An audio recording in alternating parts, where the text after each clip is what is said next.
Hello and welcome to the discussion on the novel Lady Scoopy, written by the famous writer Anita Nair, included in the paper Women's Writing, prescribed for 3rd Sem MA English of Calicut University. Anita Nair is one of the eminent novelists in contemporary India. She has earned honors for her originality and for her dedication to society. Her popular works include The Better Man, Lady Scoopy, and Mistress. She mesmerizes the readers with evocative language and descriptions with which her novels abound. She is without doubt one of the finest writers in English with an international reputation.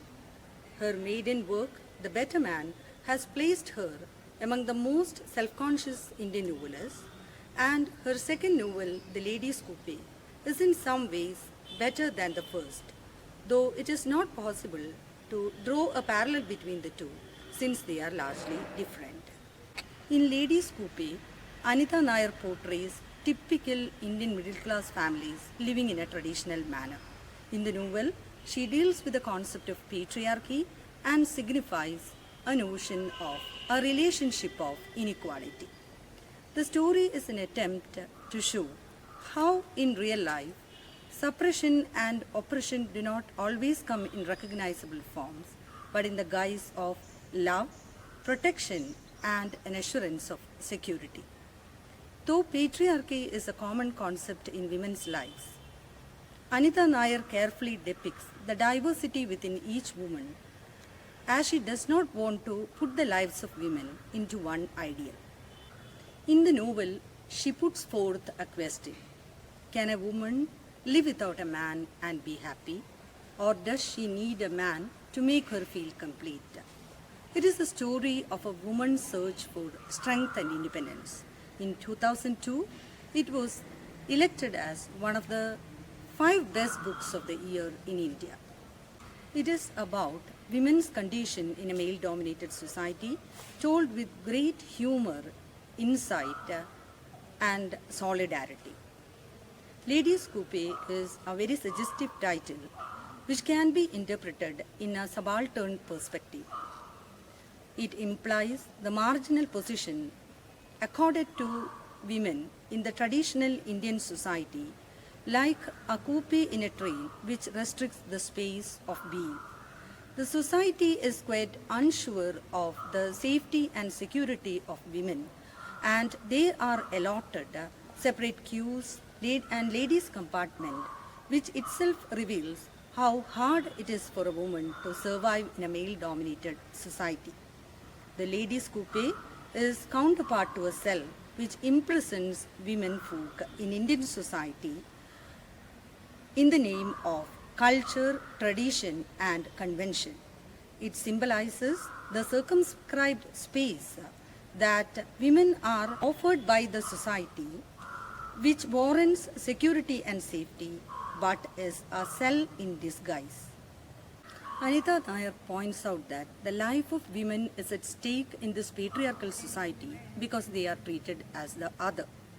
A woman cannot live her life in this biased world, which is highly partial, cruel, and malicious.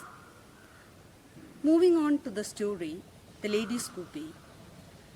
The main protagonist of the novel is Aghilandeshwari, a woman you might have come across in your life. She is an unmarried woman in her 40s, and one day she wakes up with a fight or flight notion. She boards a Lady Scoopy, that is a second-class segregated compartment, and journeys from Bangalore to Kanyakumari. After her father's death many years ago, the responsibility of running the household fell on her. Breadwinner and martyr, she has sacrificed her desires for the wants and needs of her family. Even though she was the head of the family, her wants and desires are least cared by the family. A question has long weighed on her mind. Can a woman be single and be happy? The women she meets in the train respond with their life experiences. At first, the women in the coupe are very curious of her situation, but as time progresses and as she tells her life story, the women are not necessarily of the opinion that her life would be complete with a husband. As the train rambles through the countryside, each woman tells her own life story of childhood and marriage, including grim circumstances, highlighting lost liberties and unfulfilled love. Akhila belongs to a conservative Brahmin family. She is an income tax clerk and the eldest of the 4 children. The novel tells of the transition from girl to a woman and gives an insight into her life. As I told you earlier, after the death of her father many years ago, the responsibility of running the household fell on her. All her brothers and sister get married except her. When her brother Narsi became a graduate and found a teaching job, and her brother Narayan joined a tank factory, Akhila felt the iron bands around her chest begin to loosen. She thinks, dare I breathe again? Dare I dream again? Now that the boys are men, can I start feeling like a woman? Though she is the breadwinner of the family does not care for her desires or wants. When Narsi decided to get married, he did not seek the permission of anyone because he was a man. He just decided to get married. When he told the family members that he was going to marry the principal's daughter, no one could find fault with his choice, and there was nothing to say except perhaps, don't you think you have to wait for your elder sister to get married before you think of a wife and family? But who was to mouth the rebuke? Thus Narsi and Narayan got wedded in the same hall on the same day and date. Akhila expected her mother or brothers to say something about her marriage, but they never asked. What about you?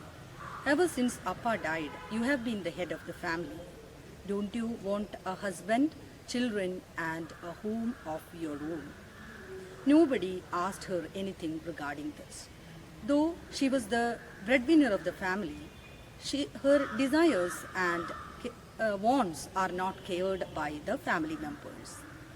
When Akhila wanted to go on an official tour, her mother said, perhaps you need to get the permission of your brothers. When Akhila argued that she was the eldest sister, mother said, you may be the eldest sister, but you are a woman. They are the men of the family. Padma, her youngest sister, stays with her because she thinks that a woman cannot live alone lest she go astray. When Akhila announced her decision to live alone, without any hesitation, Padma asked, do you think your brothers will give consent to this? Do you think they will let you live alone? In all her defiance, Akhila says, for heaven's sake, I don't need the consent of anyone. Padma mocks her and tells her they are the men of the family. Everyone, including Padma, Narsi, and Narayan, are strongly rooted in the patriarchal structure, and hence they cannot bear the thought of any woman living alone. But Akhila's defense is stronger than theirs, and she boards the train to Kanyakumari. She wants to live alone.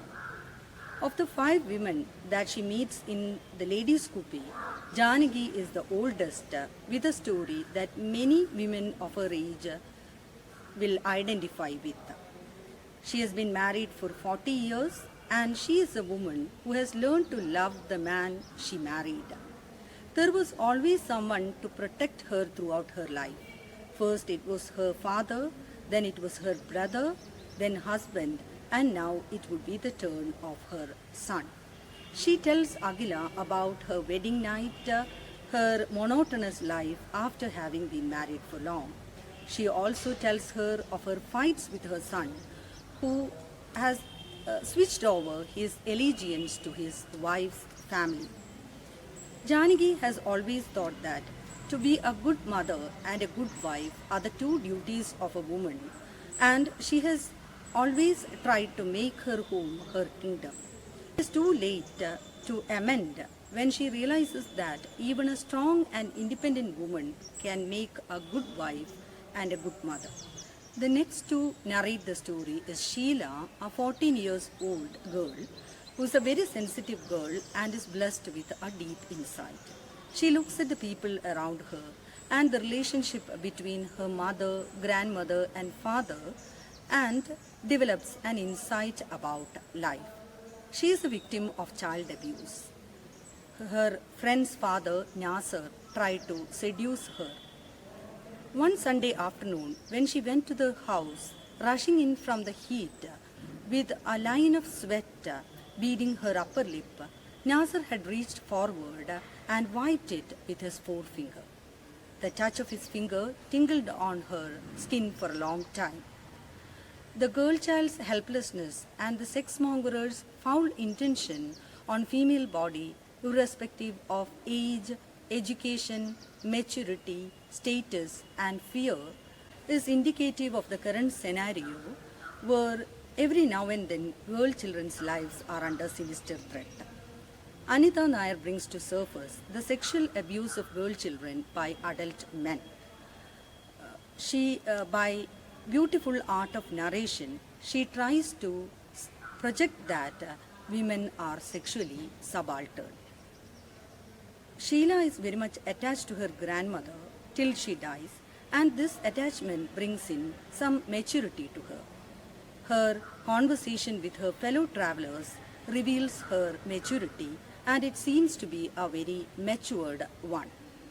The knowledge of 3-generation women can be found in her grandmothers, her mothers, and her own.